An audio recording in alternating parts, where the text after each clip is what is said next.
umaga po sa mga kababayan natin dyan sa Pilipinas at sa handa ko ng mundo. Maraming salamat sa pagkakataon muli na binigay sa atin para tayong magkasama-sama na papurihan ng Panginoon sa ating gagawin ngayong gabi. At may mga kasama po ako. Dito po ako sa Europa, dito sa Poland. Kaya greetings from us here. Amen. Kaya bago po tayo magpatuloy, manalangin po tayo. Hallelujah. Ama naming Diyos na makapangyarihan sa lahat, maraming salamat sa pagkakataon na binigyan mo sa amin upang sa ganoon ay kami ay pakinig ng mga salita at pag-aaralan, Panginoon. At pinadalangin namin na sa aming pagbabasa ng iyong salita, Panginoon, hinihing namin ang iyong kapangyarihan sa pamamagitan ng Santo Espiritu na ipaunawa mo ang mga ito, Panginoon. Mangusap ka sa bawat isa, Panginoon. Ay alam namin na hindi namin kayang unawain ito, kundi kami ay nakadepende lamang po sa iyong kapangyarihan. Maraming salamat sa buhay ng bawat isa. Amen. Ito ang aming dalangin. Pangalan ni Jesus. Amen. Kaya muli, magandang umaga sa bawat isa dyan sa Pilipinas. Maraming salamat din sa mga namamahala sa mga jail ministry na ito, sa mga wardens, at sa lahat po ng mga kapatiran natin. Maraming salamat muli sa pagkakataon na ito. At ang ating pag-usapan ngayon, ating pag-aaralan ay tungkol sa salitang pagpapakumbaba. Amen? Ito po ang binigay ng Panginoon sa aking puso, nilagay niya upang ganun ay ating pag-aralan. Ano nga ba ang matututunan natin dito? At alam ko na itong salita na ito ay kung i-google natin, marami tayong makikita, mababasa na ang kahulugan ng pagpapakumbaba. Pero para hindi po masayang ang oras natin, diretso na po tayo sa Biblia kung ano nga ba ang sinasabi ng Biblia tungkol sa salitang pagpapakumbaba. Amen. Okay, sabi niya sa Deuteronomy chapter 8 verse 2. At Deuteronomy chapter 8 verse 2, sabi niya, "Remember how the Lord your God led you all the way in the wilderness these 40 years to humble and test you in order to know what was in your heart, whether or not you would keep His command." Kaya, ganito po ang sabi ng Biblia, na ang pagpapakumbaba pala na ito ay nakukuha natin, inaalaw ng Panginoon ang pagsubok po sa ating buhay para ito ay ating matutunan. Dahil ang pagpapakumbaba ay hindi po ito original sa tao, kundi ito ay nanggagaling po sa Diyos. Kaya ang Diyos po ang nagbibigay nito sa atin. Amen? At isa ito na dahilan kung bakit inaalaw ng Panginoon ang testings o kaya trial sa ating buhay. At maaaring isa ang sitwasyon nyo na nandyan kayo. Amen? Kaya hindi lang inaalaw ng Panginoon ang mga pagsubok sa ating buhay para tayo ay pahirapan, kundi meron pala itong magandang maidudulot sa ating buhay. Kung ito ay ating titingnan sa Biblia. Dahil mahal tayo ng Panginoon na kahit na maging sino man tayo, kaya niya pinapayagan ang mga ito na ating nararanasan sa buhay upang sa ganun ay matutunan natin ang magpakumbaba. Kaya yan po ang sabi niya, at dito sa Israelites po, sila po yung mga pinili ng Diyos. Pero inalaw pa rin niya na sila ay dumaan sa ganitong sitwasyon. Biro mo 40 years. Kaya hindi pala basta-basta talaga ang pagpapakumbaba. Kundi ito ay kailangan na ating meron tayong pagdadaanan upang sa ganun ay ating maisapuso ang pagpapakumbaba na ito. Kaya tingnan pa natin kung ano ang magagawa o mapapala natin kung tayo ay magpakumbaba. Sabi niya sa 2 Chronicles 7:14. Sabi niya dito, "If my people who are called by my name will humble themselves and pray and seek my face and turn from their wicked ways, then I will hear from heaven and I will forgive their sin and will heal their land." Kaya napakaganda pala, mga kapatid, kung tayo ay magkaroon o matutunan natin ang magpakumbaba. Kasi ang sabi ng Panginoon dito na kung ang tao na kanyang pinili ay magpakumbaba.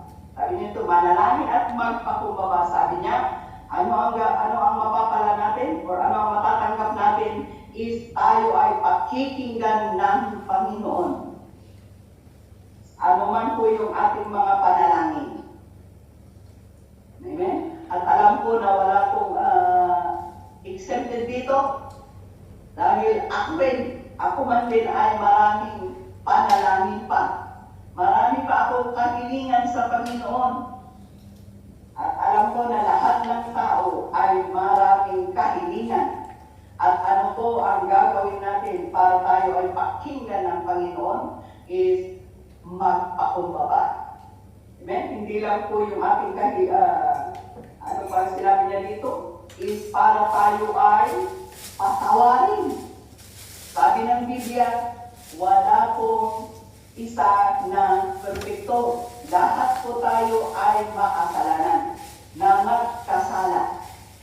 Amen? Pero kung tayo ay magpakumbaba sa Panginoon at manalangin, sabi niya, hanapin siya na katulad ngayon na ating ginagawa, ay ang promise po ng Panginoon ay kanya tayong pakikinggan. Kasi kasalanan po ang humahadlang sa pagdinig ng Panginoon sa ating mga panalangin.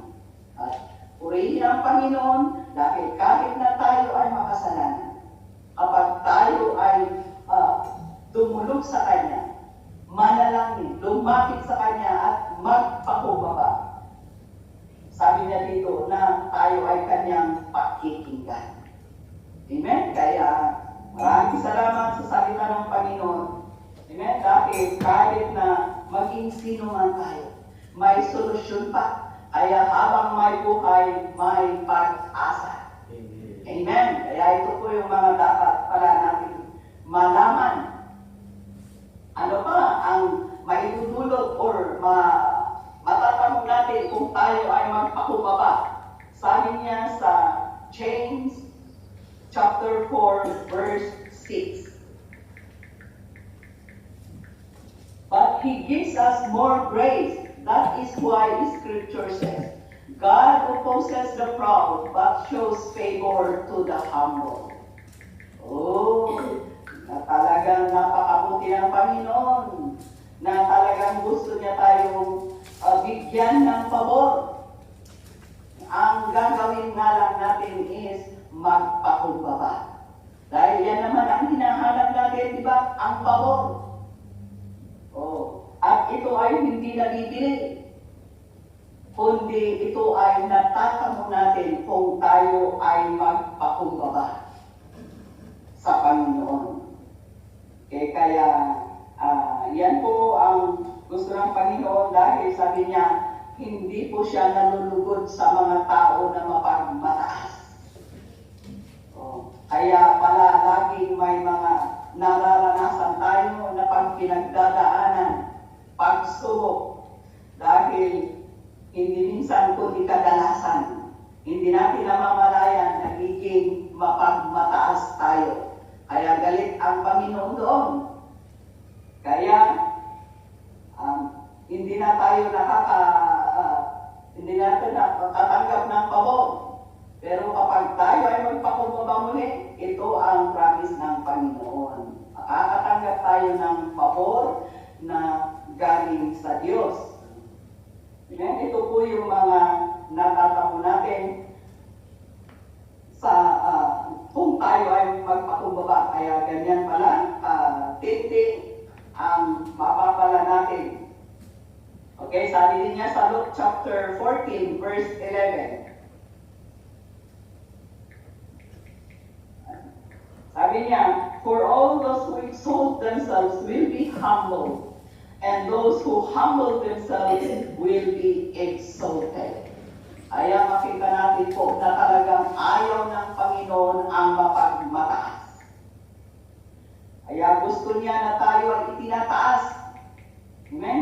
Hindi po yung, ang tao kasi, ang gusto, laging binubuhat ang sariling bangko. Pero ang Panginoon ay ayaw niya ang ganon. Kaya ibinababa niya ang mga tao na mapagmataas. Pero yung mga tao na nagpapakumbaba ay kanyang itinataas. And kaya ganito kahalaga pala, importante ang pagpapakumbaba. Ito ang gusto ng Panginoon na ating gawin.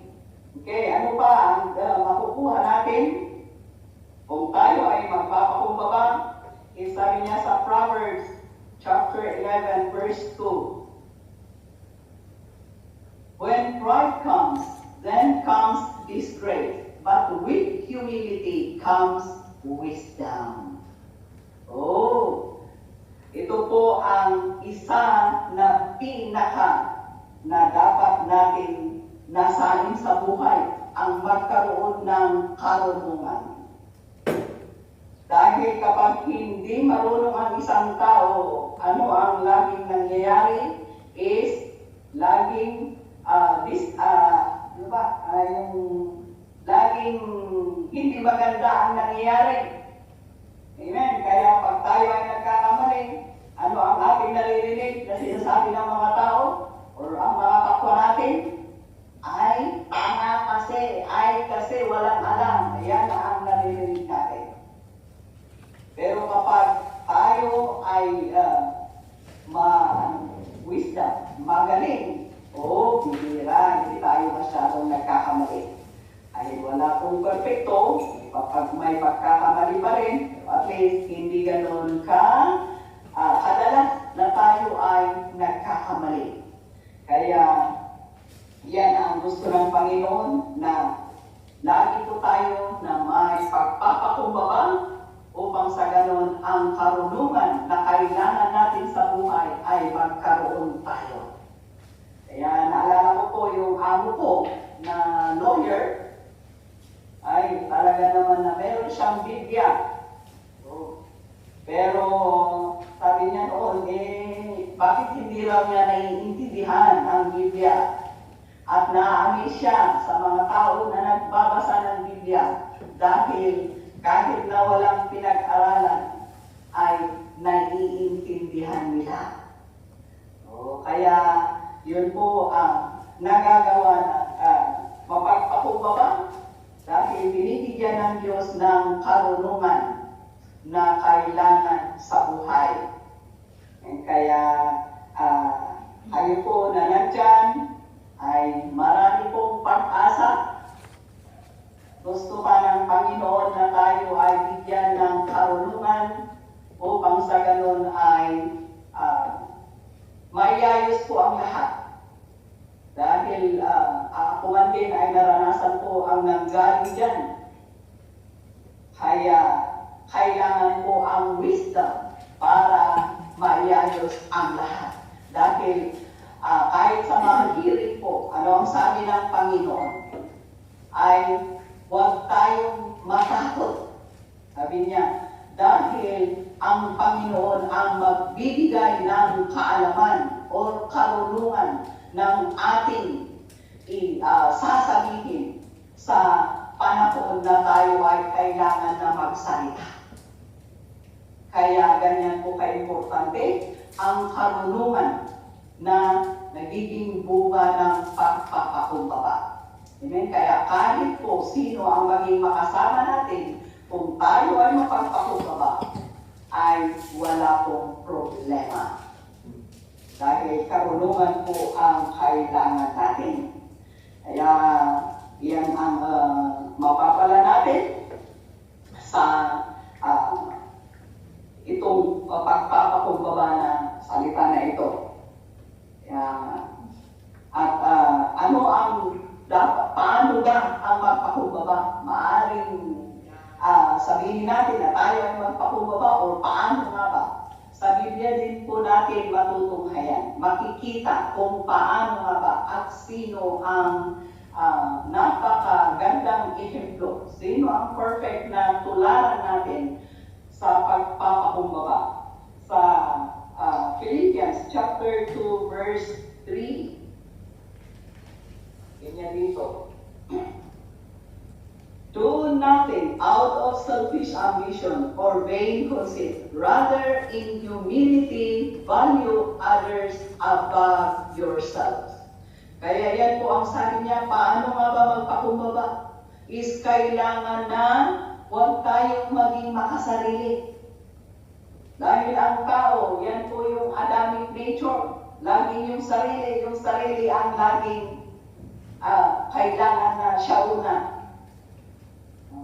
Pero, ang kalooban ng Panginoon is huwag yung ating sarili ang lagi natin inuuna or huwag tayong maging makasarili. Dahil kadalasan po, kaya tayo nagkakaproblema dahil sa ating pagiging makasarili.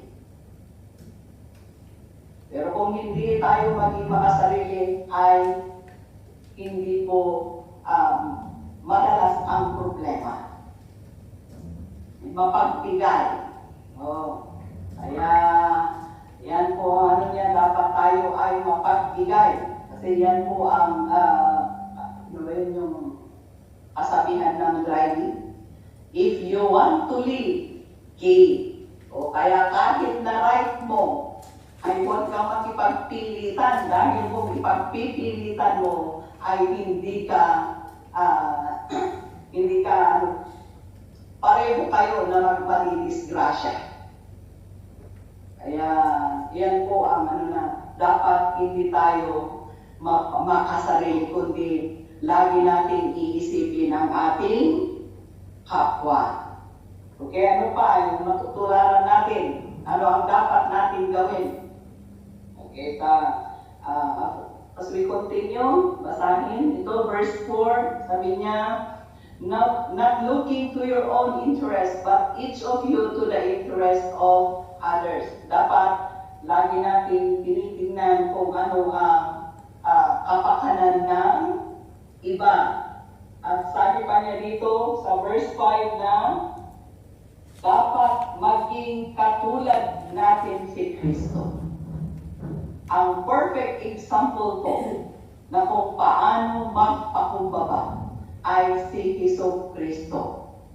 Pumunta po siya dito, nagkatawang tao, pumunta dito sa lupa. Wala po siyang kasalanan. Pero nang dahil sa kanyang pagmamahal sa atin, hindi ang kanyang sarili, ang kanyang inuna o tinignan, kundi kung paano tayo maligtas. Na kahit na siya ay naghirap, pero ang kanyang puso pa rin ay para sa ikabubuti natin. Kaya siya po ang perfect na example, ang Panginoong Hesus. Kaya dyan po natin, paano natin ay pakita kung paano natin isabuhay o paano natin ipakita ang gagawin natin na pagpapakumbaba is ang tularan si Kristo. Kaya yan po. And then ano ba ang ginawa ni Kristo is siya po ay Diyos. Pero hindi niya, iniwan niya yung kanyang pagka-Diyos. Para lang sa ganun ay maipakita niya or maipakita niya ang pagmamahal niya sa atin. At maging halimbawa sa bawat isa sa atin. Amen? Kaya kapag po tayo ay may mga testing sa ating buhay, tinuturuan po tayo ng Panginoon na magpakumbaba. Kailangan na isabuhay natin ang pagpapakumbaba. Unahin natin ang mga tao, huwag tayo maging makasarili. Kaya hindi pala ganun kasama ang mga pagsubok na inaalaw ng Panginoon sa ating buhay, kundi ito ay kanyang inaalaw sa atin upang tayo ay matuto na magpakumbaba. Kaya ganyan pala importante, ganito kahalaga ang pagpapakumbaba, na ito ay gusto ng Panginoon na tayo ay magkaroon nito sa ating buhay. Kaya yan ang aking maisi-share. I hope na kahit na sa ganitong kaiksi na salita ng Diyos na ating napakinggan, ito ay natuto tayo na isabuhay ang pagpapakumbaba na ito na gusto ng Panginoon na tayo ay magkaroon. Amen? Dahil alam ko na lahat